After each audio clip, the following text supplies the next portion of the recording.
What's up, Strike Team? Welcome back to another episode of Strike Team Official, here with my student Alan. We're going to be breaking down the opening movements of the first Pinan. That'll either be Pinan Shodan or Pinan Nidan, depending on your system, because different people call it, either use it as their first Pinan or their second Pinan. Okay? But I'm going to demonstrate what that movement looks like to you guys first. Then once you see that movement, I'm going to break down the way I like to interpret it for practical self-defense, but also sport usage. Okay. Also, quick little side bit. I actually was just speaking to another martial art friend of mine who told me that in a school he knows they call it the Pinans. So yeah, let me know if you guys have our school that uses the word Pinan instead, or maybe I'm just totally confused. It's a totally different set of katas. I don't know. All right. So again, the opening sequence we're going to be using. Talking about. Okay, you're here or here, however your system starts it. You're gonna go into this move here, okay? One hand above, one in front.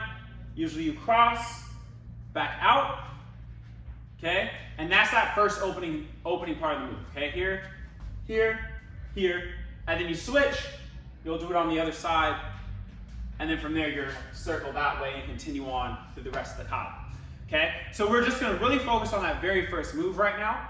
And how I like to interpret it. Now, for this one, because our hands are gripped together, our hands are in a fist, I like to think of it from a position of we're grabbing, right? So say we're here, Alan and I are somehow in a situation. So if we're in a street fight situation, say just start swinging, and I put my hands up on the head, and I just grab them, right? Now, if we're in more of a sport situation, say Muay Thai or MMA or something like that, we're here and we just enter into a clinch, okay? And we're in some kind of clinch position here. Now, for this technique, it'll work in a multitude of ways. There's ways you can adjust it, but for the sake of practice and demonstration, I'm gonna have both my hands on the inside. Okay, so I'm gonna have both my hands on the inside of this clinch. I'm gonna put one hand here, okay, on the bicep. I'm gonna take the other hand, and I'm gonna put it kind of behind his neck like I'm grabbing, right? Now from here, I'm going to go from this position, and I'm gonna move into that move there, okay? I'm here, and this is just to break it down. We're gonna move to here, boom. We're gonna go in and out again. So here, here, here. Okay, and this is just to go over the basic positioning. I'm gonna add on to this in a second to make it more practical. Okay, so we're here, boom, you're turning into that position. You have your foot here like this. You can knee, you can kick the back leg, whatever you need to do. In, out, and grab to there. Okay, now, that's the basic movement. It doesn't work super well though if I'm just here and just doing this, right? You need some kind of momentum and some kind of movement to really get the opponent or your partner to be moving around when you're doing it. So the way I like to utilize this if I'm doing it live against somebody who's really resisting is you really need to step with it, or they need to step into you, okay? Someone needs to be getting some momentum moving between the two of you.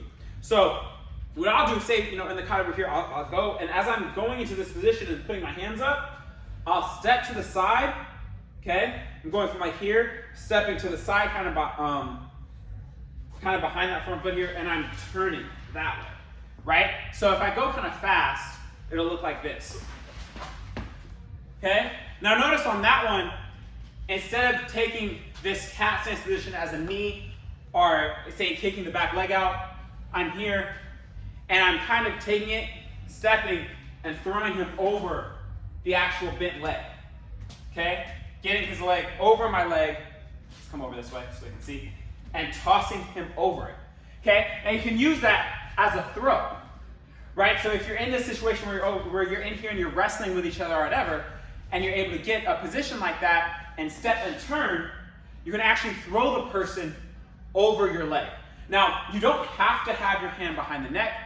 You can have both hands on the arms here, okay? This way, so you have both of my hands on his arms. Turn around so you get another angle.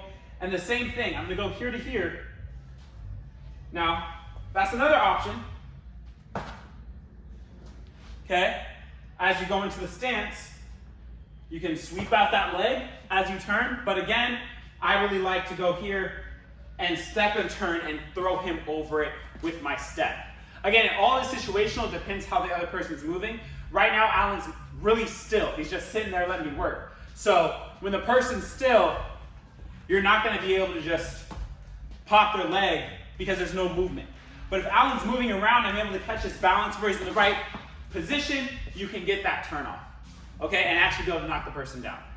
Okay, so, and again, once you're here, one more time, we're here in this position.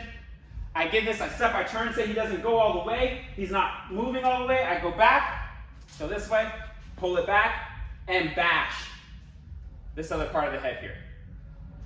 Okay? So, here, and out.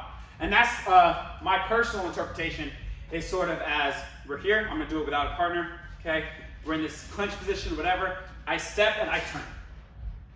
And then if they don't fall, boom, hammer fist down on the neck to finish it.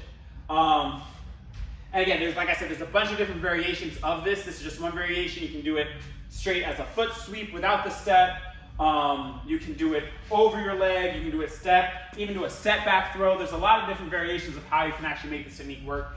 It's all going to be situational depending on what your opponent's going to be doing. One size does not actually fit all. Okay, this is pretty much a principle within the throw, and from practicing it and drilling it with a partner, you're going to be able to find out all the little different nuances to actually making it work when someone's really resisting, right? Because while he's just standing still like this, that doesn't work. You need to understand how to work the person's leverage and their movement against them, which all just comes with training and drilling. All right. Yeah, and again, let me know if any of you guys know any other names. There's the Pinans.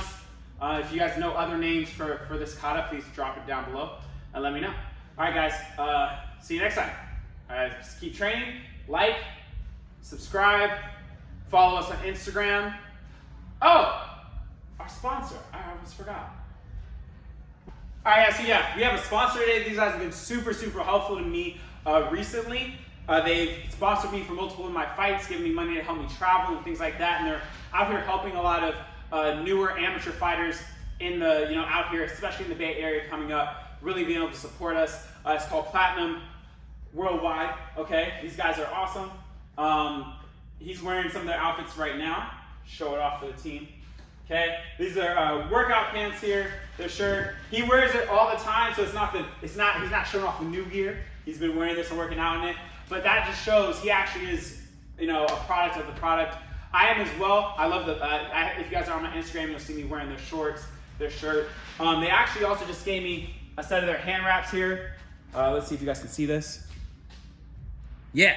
So normally, hand wraps, you have 2 sets of them. But I was just at a black belt test where one of the people testing actually had just recently come back from a healed wrist, and she was sparring, was really messed up. So I loaned her my set of hand wraps from Platinum, and she was wearing them, and they're still super dirty and in my car stinking up. So I only have one with me. But just so you guys know, these guys are awesome. Again, already helping out us fellow black belts out there. So yeah, again, like, subscribe, follow us on Instagram. I'm gonna also link Platinum Instagram here as well. Go out. I have a promo code. I'll put that down below if you guys want to go and grab some merch. So thank you guys for watching, and hope you learned something. Give me your comments below, your thoughts on the bunk guy and how to apply this move, and see you next time. Peace.